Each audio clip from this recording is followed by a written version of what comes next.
त्यांचे लोनही मी फेडायला आता तयार आहे, परंतु इंदापूर अर्बन मला सेटलमेंटही देत नाही. आणि आज जबरदस्तीने सहकर्जदार ती सामायिक असलेली शेती त्यांनी जबरदस्तीने येऊन पोलीस बंदोबस्त आणि तहसीलदार यांच्या बंदोबस्तामध्ये ते जप्ती काढून जप्तीचा आदेश घेतलेला आहे. तत्पूर्वी मी इंदापूर सहकारी बँक यांना सुद्धा सुप्रीम कोर्टाचे आदेश दाखवले होते की अशा परिस्थितीमध्ये अशा माणसांवर कुठली कारवाई करता येत नाही. ते आदेश त्यांना दिलेले आहेत. तहसीलदार साहेबांना सुद्धा मी आदेश दिलेला आहे. तहसीलदार साहेबांनी बघितलेला आहे आदेश, त्यांना मी जप्ती घेऊ नका म्हणून वारंवार विनंती केली होती. अवाढव्य व्याज लावून बँक समान परिस्थितीत समान निकास न लावता सेटलमेंटही देत नाही. आणि आज ज्या शेतीवर माझं घर चालतंय ती शेती सुद्धा त्यांनी आज ताबा घेतलेला आहे.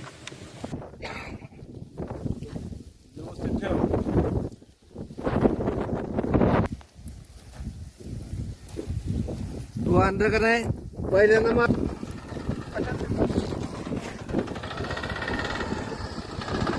इंदापूर तालुक्यातील सहकारी बँका, कोऑपरेटिव्ह बँका आणि नॅशनल लाईफ फायनान्स यांनी बऱ्यापैकी जप्तीचा तडाखा उठवलेला आहे. इंदापूर तालुक्यातील लाडके कृषी मंत्री दत्तामामा भरणे यांच्या तालुक्यात आज तागायतपर्यंत जवळपास 160 ते 170 जप्त्या करण्यात आलेल्या आहे.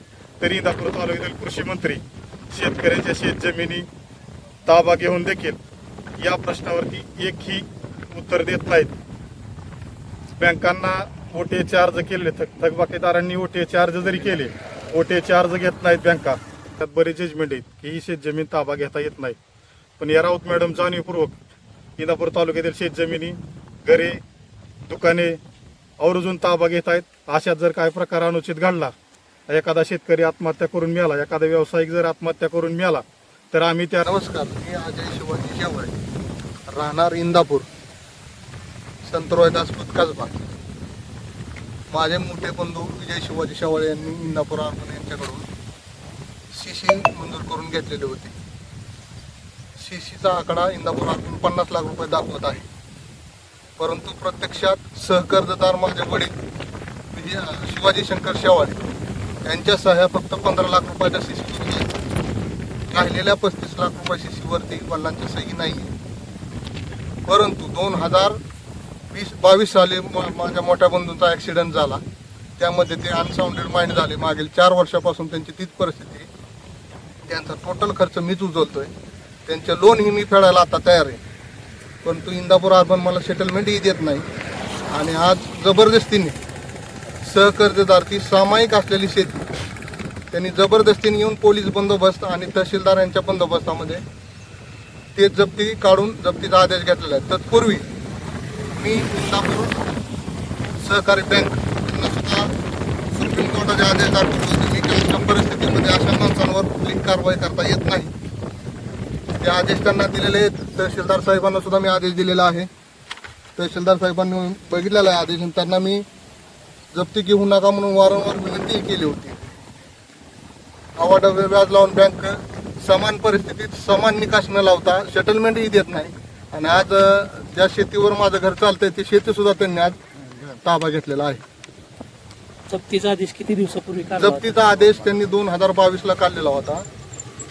तो आज 2026 कलेक्टरचा आदेश होता जप्तीचा, तो 2026 त्यांनी ताबा घेतलेला आहे. आज बँकेच्या संचालक मंडळासोबत तुमचं काय बोलणं झालं का, किंवा बँकेचे जे काय सीईओ आहेत त्यांच्यासोबत काय बोलणं झालं? बँकेच्या संचालक मंडळाबरोबर मी जवळपास आजपर्यंत 10 ते 15 वेळा बसलेलो आहे, पण ते समान परिस्थितीमध्ये समान निकष लावायला तयार नाहीत.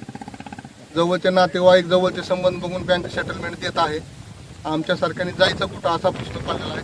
सदर पेशंट आहे, तो माणूस अनसाऊंडेड माइंड आहे, त्याला आपण काय बोलतोय हे समजत नाही. त्याचं काय म्हणजे तुम्ही जे काय सांगताय कर्जदार त्यांची जी परिस्थिती आहे त्याच्याविषयी काय सर्टिफिकेट किंवा काय तुमच्याकडे? हो आहे ना, सर्टिफिकेट आहे माझ्याकडे. सर्टिफिकेट पण दाखवतो मी. अशा परिस्थितीत इंदापूर अर्बन बँकेने सर्टिफिकेट त्यांनाही माहिती आहे, साहेबांना त्याची परिस्थिती अशी, वारंवार साहेबांना सुद्धा कळवलेलं आहे. बँकेच्या अध्यक्षांकडे तुम्ही हा विषय मांडलेला आहे का? हो मांडलेला आहे. बँकेच्या अध्यक्षांकडे विषय मांडलेला आहे. माझ्या सर्व ह्याच्याबद्दल मी माहितीच्या अधिकाऱ्यांना सुद्धा माझ्या माहिती मागवत आहे. दोन्ही अकाउंट मी सेटलमेंट करायला तयार होतो. एका अकाउंटला मी 80 लाख रुपये लोन घेतले होते, त्या 76 लाख रुपये बँकेत भरलेले आहेत. आणखीन मी त्यांना महाराष्ट्र शासनाच्या GR नुसार पैसे भरायला तयार आहे, तरीही भरून घेतलं जात नाही. दुसरा अकाउंट माझ्या भावाचा आहे, तो काहीच करू शकत नाही. आज त्याला समजतं त्यात ही सेटलमेंट दिली जात नाही. सहकारी तत्वावरती सहकार मंत्रालयासोबत काय तुमचा पत्रव्यवहार वगैरे झालाय का? आता माझ्या वरती DDR मध्ये झालेला आहे, माहितीच्या अधिकाराखाली मी माहिती मागत आहे DDRला, परंतु DDR मी माहिती द्यायला तयार नाही. DDRने मला एका अपिलामध्ये आता जवळपास 3 तारीख दिल्या, पण माहिती काय दिलेली नाही.